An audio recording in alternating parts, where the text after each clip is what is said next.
ನನ್ನ ಹೆಸರು ಮಹಾದೇವ್ ಅಂತ. ನಾನು ರಾಯಲ್ CSPಯಿಂದ 2 ವರ್ಷದಿಂದ ಗೊಬ್ಬರ ಹಾಕ್ತಾಯಿದ್ದೀನಿ. ತುಂಬ ಚೆನ್ನಾಗಿ ಬರ್ತಾ ಇದೆ ಬೇವಿನ ಪುಡಿ.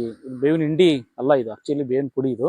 ನಾವು ಹೊರಗಡೆ ಹೋಗಿ ತಗೊಂಡ್ರೆ ಎಲ್ಲ ಬೇವಿನ ಹಿಂಡಿ ಏನು ಆಯಿಲನ್ನು ಎಕ್ಸ್ಟ್ರಾಕ್ಟ್ ಮಾಡಿ ಕೊಡ್ತಾರೆ. ಬಟ್ ಇವರು ನಮಗೆ ಡೈರೆಕ್ಟಾಗೇ ಕೊಡ್ತಾರೆ. ನಮ್ಮ ಕಣ್ಣೆದುರಿಗೆ ಹೋದರೆ ನಾವಲ್ಲಿ ಅವರು ಬೇವಿನ ಪುಡಿ ಮಾಡಿಕೊಡ್ತಾರೆ. ಇಲ್ಲ ನಮಗೆ ನಂಬಿಕೆ ಇರೋದ್ರಿಂದ ನಾವೆಂದೂ ಅಲ್ಲಿ ವಿಸಿಟ್ ಮಾಡಲ್ಲ. ಒಂದು ಸಲ ವಿಸಿಟ್ ಮಾಡಿದ್ವಿ. ಬಟ್ ಯಾವಾಗಲೂ ಡೈರೆಕ್ಟಾಗಿ ನಾವು ತಗೊಂಬರ್ತೀವಿ, ಇಲ್ಲಿಗೆ ತಗೊಂಬರ್ತೀವಿ. ಅವರೇ ಟ್ರಾನ್ಸ್ಪೋರ್ಟು ಎಲ್ಲ ಅವ್ರದ್ದೇ ಇರುತ್ತೆ, ಹಾಗಾಗಿ ಏನೂ ಸಮಸ್ಯೆ ಇಲ್ಲ. ಆಮೇಲೆ ಪ್ಯೂರ್ ಇದೆ. ಅದಕ್ಕೆ ಬೇಕಾದ್ರೆ ನೀವು ಫಾರ್ಮರ್ಸು ಅಲ್ಲಿ ಹೋಗಿ ಆ ಪ್ಲೇಸಿಗೆ ಹೋಗಿ ವಿಸಿಟ್ ಮಾಡಿ ನೀವು ಡೈರೆಕ್ಟಾಗೆ ನೀವು ನೋಡ್ಕೋಬಹುದು. ಬಹುಶಃ ಎಲ್ಲೂ ಕರ್ನಾಟಕದಲ್ಲಿ ನನಗನ್ಸಿದ್ದು ನಾನು ಒಂದು 5-6 ಕಡೆ ತಗೊಂಬಂದು ಹಾಕಿದೆ. ಬಟ್ ಅಲ್ಲಿಗಿಂತನೂ ಇವ್ರದ್ದು ನನಗೆ ತುಂಬ ಚೆನ್ನಾಗಿದೆ ಅಂತ ಅನ್ನಿಸ್ತು. ಗೊಬ್ಬರ ಚೆನ್ನಾಗಿದೆ.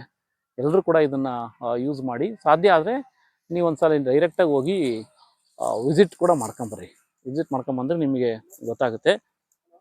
Then you will get the experience. ಪಡ್ಕೊಂತೀರ ನೀವು ಅದನ್ನೇನು ಅಂತ.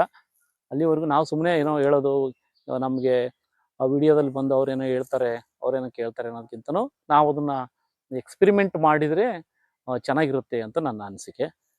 ಚೆನ್ನಾಗಿದೆ ಗೊಬ್ಬರ, ಏನು ಡೋಂಟ್ ವರಿ. ಎಲ್ಲರೂ ಕೂಡ ಇದನ್ನ ಯೂಸ್ ಮಾಡೋದು ಒಳ್ಳೆಯದು. ಅದಕ್ಕೆ ಒಂದು ಗಿಡಕ್ಕೆ ತುಂಬ ನ್ಯೂಟ್ರಿಯೆಂಟ್ಸ್ ಎಲ್ಲ ಸಿಗುತ್ತೆ. ಆಮೇಲೆ ಅರೇಕಾ ಕಿಂಗು ಹೆಚ್ಚು ಕಡಿಮೆ ನಿಯರ್ಲಿ 11 ಟೈಪ್ಸು ಅವರು ಕುರಿ, ಕೋಳಿ, ಆಮೇಲೆ ತೆಂಗಿನ ನಾರು, ಸುಣ್ಣ, ಬೇರೆ ಬೇರೆದೆಲ್ಲ ಮಿಕ್ಸ್ ಮಾಡಿ ಅದನ್ನು ಅವರು ಒಂದು ಕಡೆ ಹಾಕಿ ಅಲ್ಲೆಲ್ಲ JCB ತರಿಸಿ ಮಿಕ್ಸ್ ಮಾಡಿ ನೋಡೋದನ್ನು ಬೇಕಾದ್ರೆ ನೀವು ವಿಡಿಯೋದಲ್ಲಿ ನೋಡ್ಬೋದು. ಅದನ್ನು ಡೈರೆಕ್ಟಾಗಿ ಕೂಡ ನೀವು ಅಲ್ಲಿ ಹೋಗಿ ನೋಡಬಹುದು.